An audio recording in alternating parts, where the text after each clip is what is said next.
Joe, and we are here for the 920 special. This is week 2 of our series.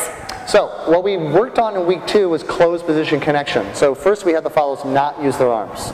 Leaders, I'm going to put my right arm on the side of Joe's body, and then I just drape my arm. And then I put my legs in between my partner's legs. So right foot in between your partner's legs. Follows, Kevin's just touching me, so I am not doing anything, meaning I'm not searching for connection on the back. I am just being on weight. That was rotation for your visual pleasure. So now I'm going to weight shift and do everything we did before. We have to balance, we have to rock step. Now, one of the key things we did about the rock step was leaders, you actually going to push your follow over. I tuck my elbow a little bit and push a little bit on the side of Joe's body so she gets momentum. Catch, pull. And then I relax again. That's really important. Push, catch, pull. So then, of course, I can lead the triple step. I have that balance in my body. I have that preparation.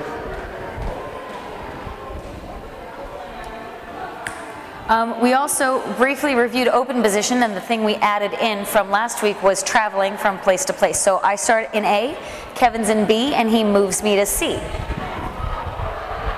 So I'm going to do this again. I had to move a little bit because we're about to fall off screen there. So here I am in position B. I move Joe Rock, through step, B, triple step, over to rock, C. step, boom. So of course I could do that with just a triple step if I wanted to.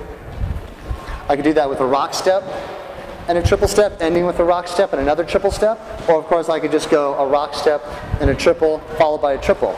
The combinations aren't important. What was a key ingredient was the fact that when I use the left foot, Joe passes on the left side.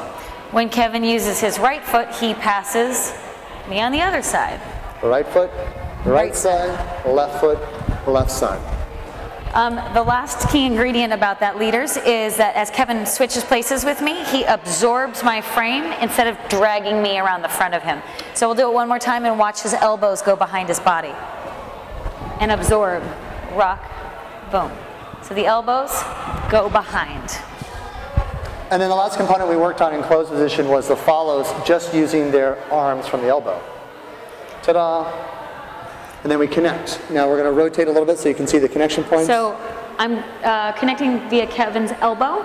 My arm is relaxed against Kevin so that I have lower connection instead of going up here, which allows me to miss all of that juicy connection. So instead I drop it down and just kind of relax. And then leaders, I'm going to pick up this hand. Again, I'm absorbing Joe's frame. So there I'm absorbing Joe's frame. And then we can do all the same things. But I'm focusing on my power arm, which would be my right arm in this situation. Leading my rock steps, leading my weight shifts, and leading those triples with a full body action. So that's it for week 2. Week 3, we're going to be putting all of this together. So it's going to get much more difficult, so practice as hard as you can.